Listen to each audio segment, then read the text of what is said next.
আজ করব কষা কষা আলুর দম। তার জন্য আলুটাকে ভালো করে কেটে ধুয়ে নিয়েছি। এবার আলুটা ভালো করে ভেজে নেব। তেলটা গরম হয়ে গেছে, আলুগুলো ভেজে নিচ্ছি। দিচ্ছি হাফ চামচ হলুদ গুঁড়ো, দিচ্ছি আন্দাজ মতন লবণ।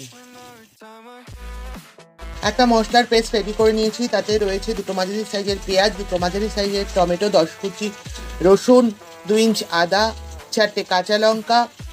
আলুটা ভাজা হয়ে গেছে, এবার আলুটা তুলে নেব। এবার এই তেলটার মধ্যে এই মশলার পেস্টটা দিয়ে দিচ্ছি। মশলার বোলটা ধুয়ে জল দিয়ে দিচ্ছি।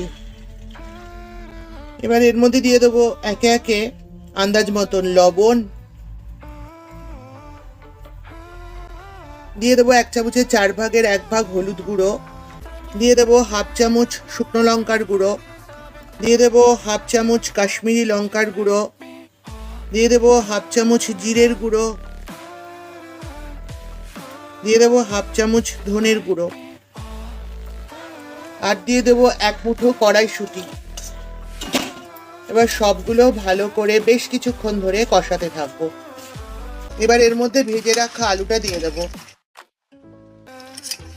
এবার আলুগুলো মশলার সাথে ভালো করে কষিয়ে নেব বেশ কিছুক্ষণ সময় ধরে। ভালো করে কষানো হয়ে গেছে আলুর দমটা। এবার আমি এই সামান্য চিনি দিয়ে দেবো। এবার দিয়ে দেবো পরিমাণ মতন জল, দিয়ে দিচ্ছি আন্দাজ মতন জল।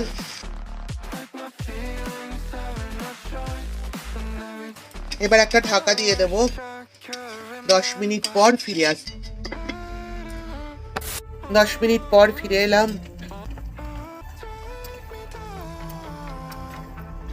আলুর দমটা অলমোস্ট হয়ে গেছে। এবার উপর থেকে 1 মুঠো কুচিয়ে রাখা ধনে পাতা দিয়ে দেবো। এবার ঢাকনা দিয়ে 2 মিনিট স্ট্যান্ডিং টাইমে রাখবো, তার আগে গ্যাসটা অফ করে দেবো। রেডি হয়ে গেল গরমা গরম কড়াইশুঁটি দিয়ে কষা কষা আলুর দম।